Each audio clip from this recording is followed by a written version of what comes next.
Future is now here in El Salvador. I mentioned Albert Einstein a moment ago, and he was featured prominently in a very famous advertising campaign by Apple Computer, put together by Steve Jobs, called Think Different. And it featured remarkable visionaries and thinkers throughout history.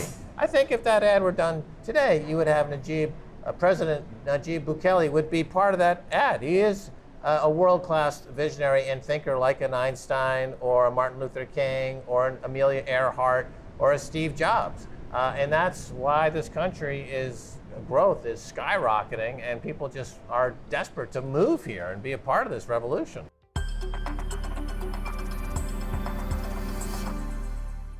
The point is that the future is now. It's right here, and it's happening, and it's being evenly distributed. That's the thing that Bitcoin does.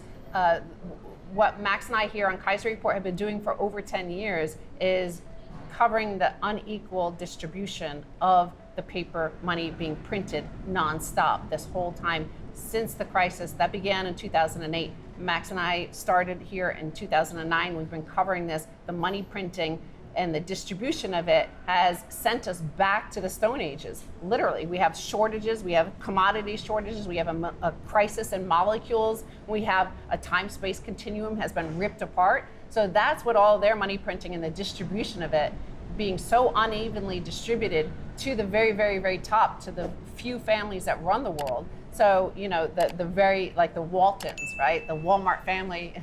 If you look at the top 20 wealthiest Americans, like half of them are just one family. So the point is that that's over and the future is here now, and it could be a brighter future if you come down here and you move here rather than stay in this place outside here. The time-space continuum and the fabric of the material world is disintegrating. Yeah, I mean, you're putting it in very stark terms, as if we are heading into a black hole and being spaghettified.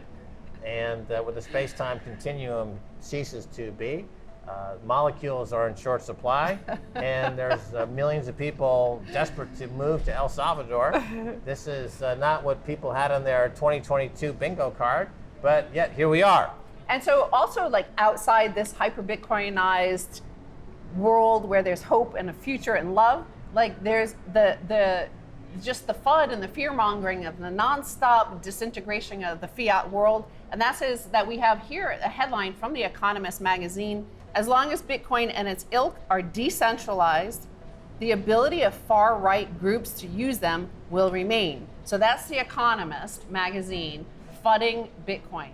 Now here's what Michael Saylor responded to that. The same thing could be said of earth, air, fire, and water. We're all humans. We're on this one planet we share. They breathe the air. They see the sunshine. They feel the surf. You know, get over it. Bitcoin is here and it's real and it's all around us.